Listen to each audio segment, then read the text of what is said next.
But what happens if the caregiver does not reliably interpret, attune to, and respond to the baby's bids? Well, problems happen in that relationship. If as a little baby I'm crying out for one of these important needs and they're not getting met, if my caregiver is off ignoring me, doing something else, and of course there could be lots of reasons why that happens. It might just be a very busy caregiver who's bogged down in work.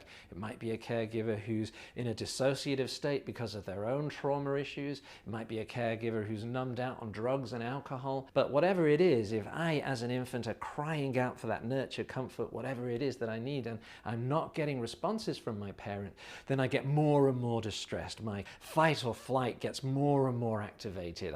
I cry all the more intensely. Now, if that ramp up in fight or flight response and that increased intensity eventually attracts the attention of my parent or my caregiver, then I start to learn that only through these exaggerated fight or flight based responses am I going to get my needs met. What happens then is you develop what's called an anxious attachment style.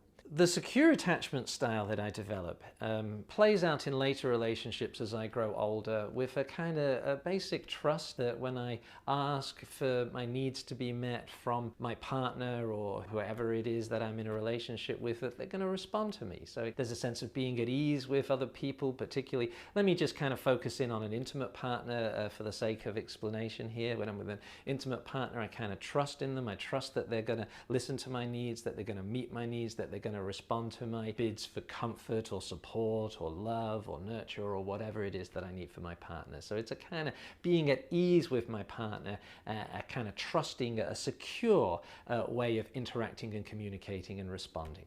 But if I've kind of got this anxious attachment style, then I'm going to relate to my intimate partner as if I can't quite trust them and I'm never really secure with them, and that I might need to kind of really ramp up my fight or flight responses to get my needs met in this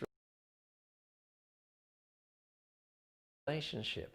So that can manifest as extreme clinginess, constantly kind of seeking reassurance and kind of asking for my partner to reassure me and be there for me. This might manifest as possessiveness and jealousy, worrying when my partner's not available. Can I trust them? This might manifest as demandingness and reactivity and frustration and anger and being very critical and demanding and judgmental of my partner, the kind of fight side. Now, there are different names for these kind of attachment styles, and in the handout that